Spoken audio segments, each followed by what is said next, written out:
if you're writing your first chapter and you get done writing that first chapter and you're like, man, that was not my best work. Okay, well, first of all, if you're a first time author, that was the first chapter you've ever written. So be easy on yourself.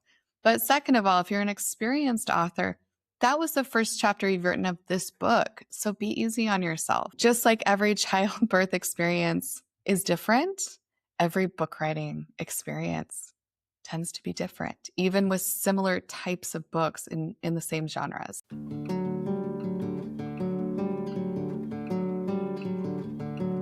Welcome to Beyond Better, a podcast that explores a simple but profound idea. We all deserve to live lives we love, and that includes our work lives too. I'm your host, Stacey Ennis, an author, book coach, speaker, and long-time location-independent entrepreneur living in Portugal with my family of 4.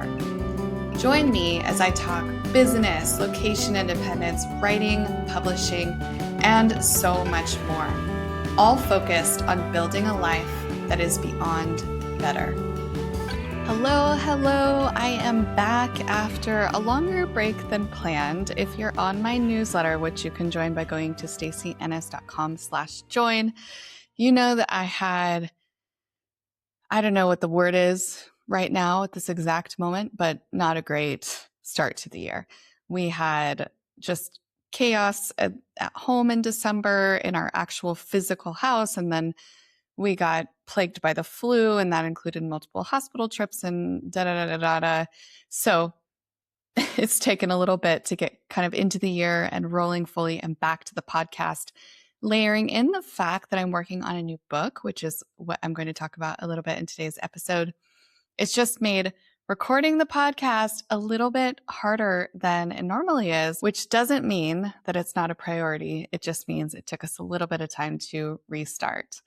So I'm very excited to be back to the races. We'll be making more book tip episodes for YouTube.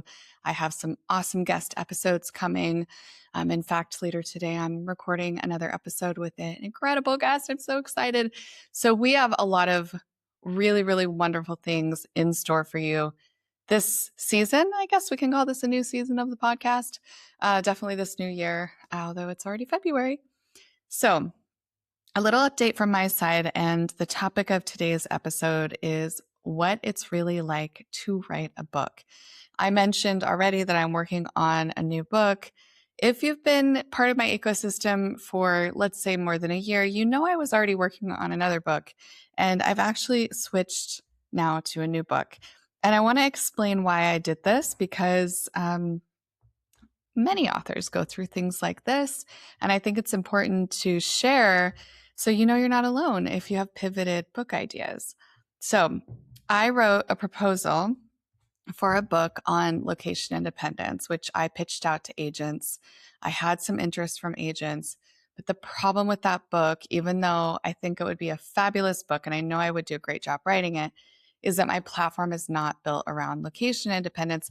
And to be honest, I didn't really want to build that direction. I love talking about location independence. I love inspiring people toward living a location independent life. Of course, we talk about it all the time on this podcast, on my YouTube channel, and it's not the place that I want to build toward from a brand and business standpoint. And so while I had some ideas that I wanted to implement under the umbrella of my business and brand, agents were struggling a little bit to see the bridge, and I understood that. So even though I wanted to write the book, I had a fabulous outline, great positioning, and so many things were very well done about that book. The marketing side of it, I think, would have been a bit trickier. And to be completely honest with you, once I started writing the book, I realized that to do a great job on it, I needed a lot more stories and a lot more research in it than I had immediate access to. So, of course, I have tons of interviews on this podcast, and I have tons of colleagues and clients who have lived a location independent life. But unlike what I'm writing about now, I didn't have a career of practice and study, and not only in, true academic sense, but also in lived experience and coaching others' experience.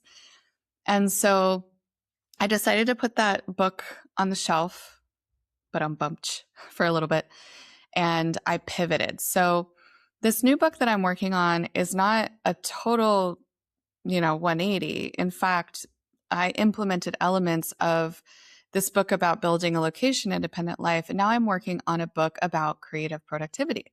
And really, the premise of this book is that integrating meaningful creative productivity into your life will help you unlock a choiceful life of your dreams. That really, this creative space, this discretionary time that you build for yourself, the act of creation, and that creation can look a lot of different ways, right? It could look like writing, which is a lot of the work that I do and a lot of the coaching I do. It could look like speaking. Speaking is a highly, highly creative endeavor. It could be painting. It could be music.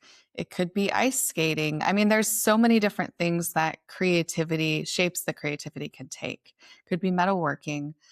And this book is really geared toward people like you who are already part of my ecosystem, who are leaders, who are big dreamers, who aspire to impact the world in a meaningful way. And so I'm writing this book really to help people who are dormant creatives or who've never held a creative practice in their lives create space for that creative work and do it in a meaningful way that builds toward their choiceful life. So drilling way down, it's essentially a habits book to help you make space for creativity. But it's so much more than that because it's meant to really help you build a life you love through your creative endeavors.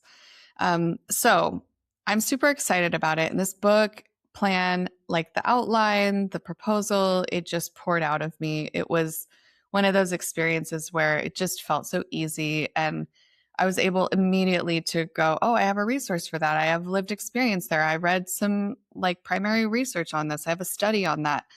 I studied this in university. I had this conversation, everything existed already. Of course, I'll do extra research and things like that, but that's been really life-giving for me. And it feels purposeful. I have devoted my entire life to creative work and to helping other people engage in creative work in a meaningful way that impacts the world for good.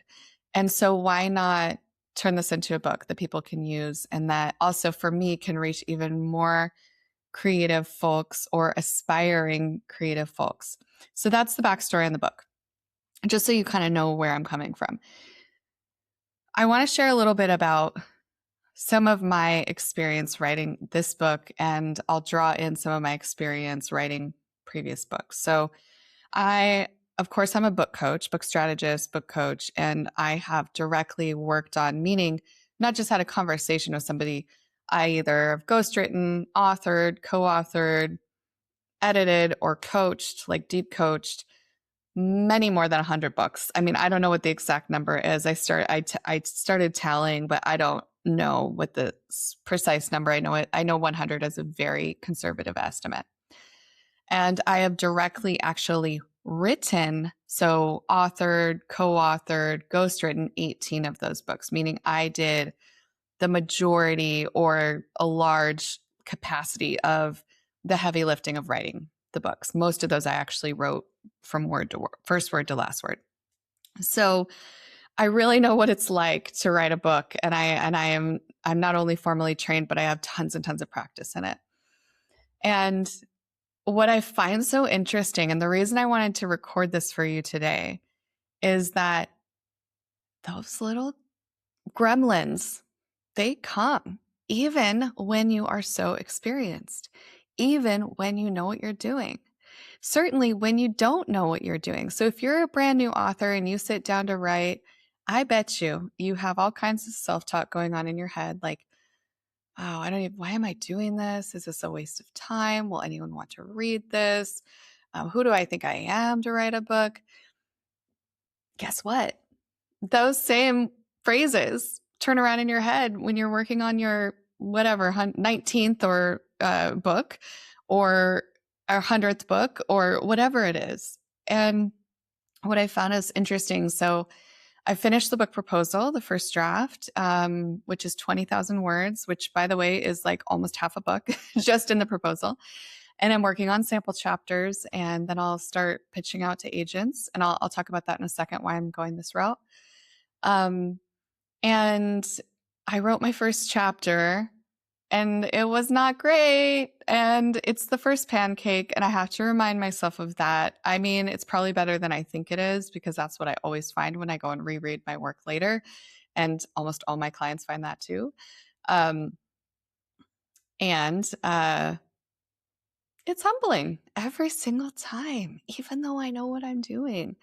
And this is where it's so important that that you have the knowledge and the skills to be able to overcome this inner self-talk. Because what happens a lot with authors is that this self-talk shuts them down before they ever make it to that final word of their first draft. And that first draft is the absolute most important critical stage that has to be achieved for everything else to happen. So to be able to edit your book, to be able to publish your book, got to have a first draft. That's like required. It's pretty important. And yet, if you're writing your first chapter and you get done writing that first chapter and you're like, man, that was not my best work. Okay, well, first of all, if you're a first-time author, that was the first chapter you've ever written, so be easy on yourself.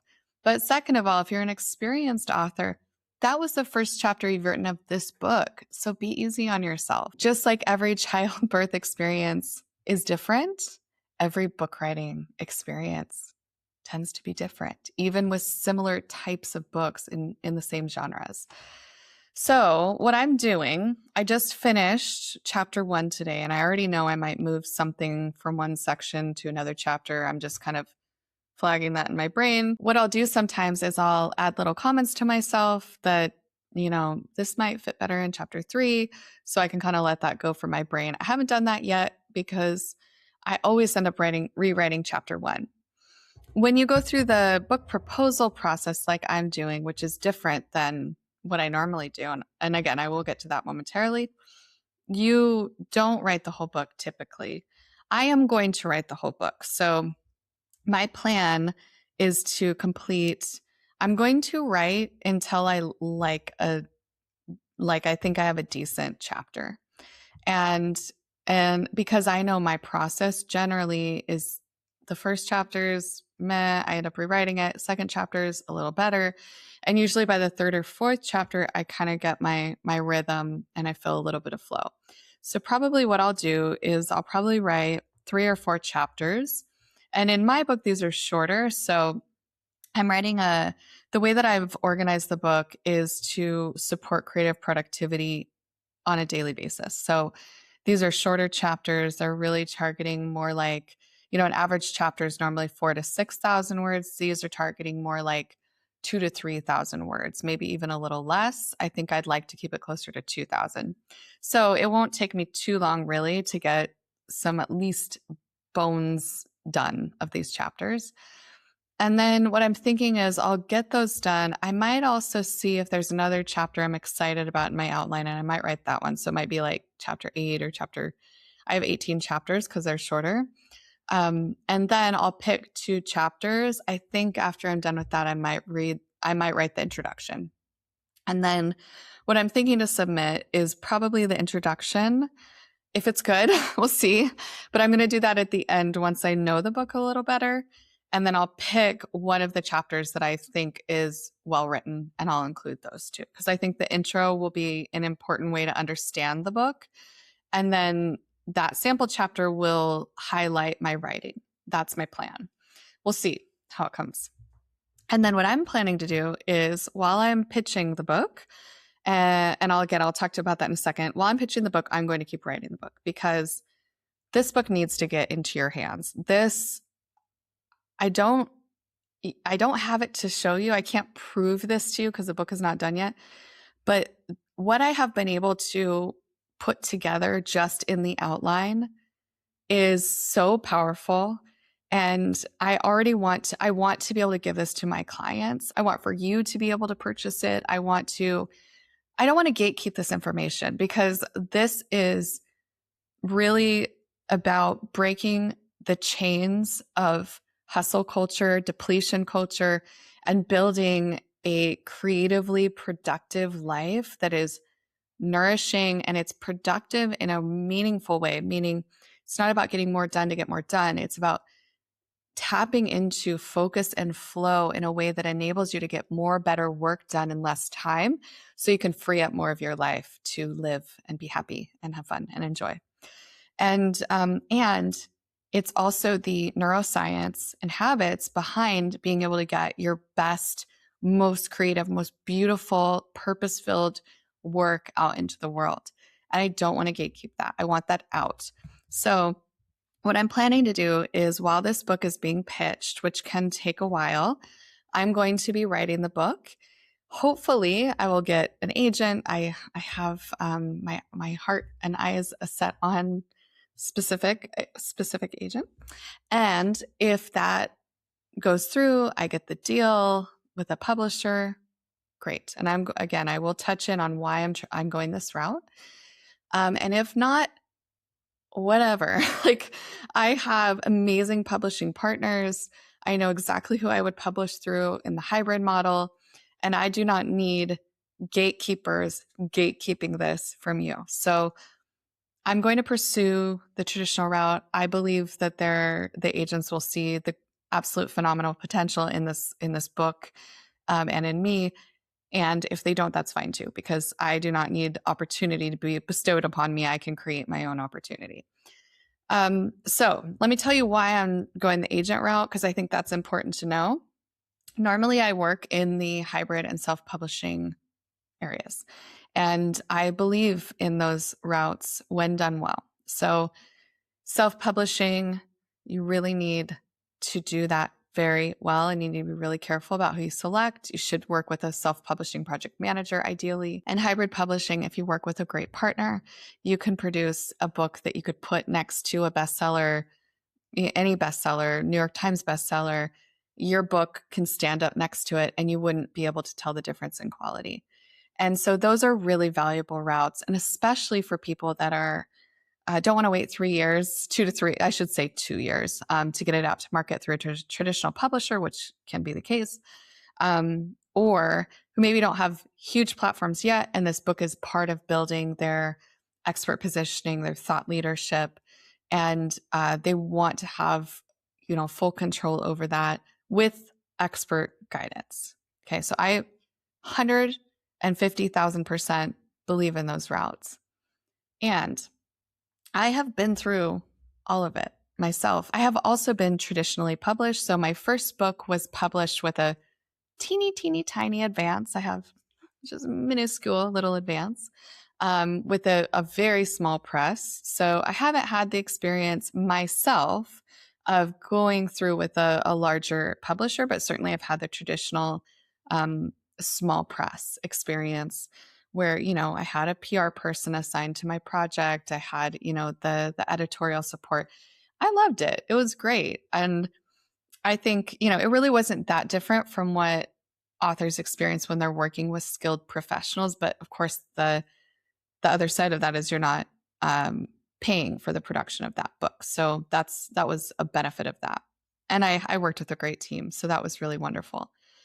I think I'm at a stage where I've done so much work in all areas of publishing. And I know that because I am a proven author and some of these publishers might be able to open up some additional doors for me, some additional people for me, reach more hearts and minds and change more lives, I want to give it a shot. So I'm going to trial that route. I'm going to put all of my effort into it. And I'm not at the same time going to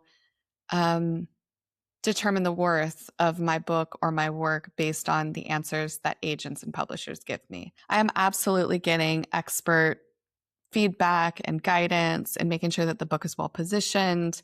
We are reviewing it as a team to make sure it aligns with our marketing goals. And I am doing the gut check to make sure that this book will wildly serve readers, that it will serve writers or aspiring writers, painters, musicians, again, dancers, anybody who wants to re-engage with creative work or engage for the first time, because one of the premises of the book is that creativity is a skill, and it's not just a premise, it's proven through neuroscience. I'm really excited, if you can't tell, especially if you're watching me on YouTube. You can see probably how lit up I get when I talk about this book.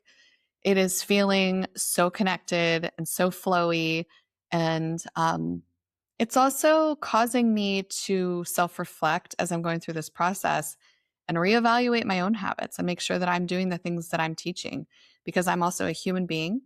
I get into periods of my focus and attention that I'm not as positive. I'm not being as strict with myself, and strict in like a loving way, meaning I'm putting boundaries around my life to really support my focus and attention. And so it's been great for me too. And I imagine that once this book is done, I will reread it at least once a year to really help me click in and stay connected to all of these important mindset tools and habits to support creative productivity.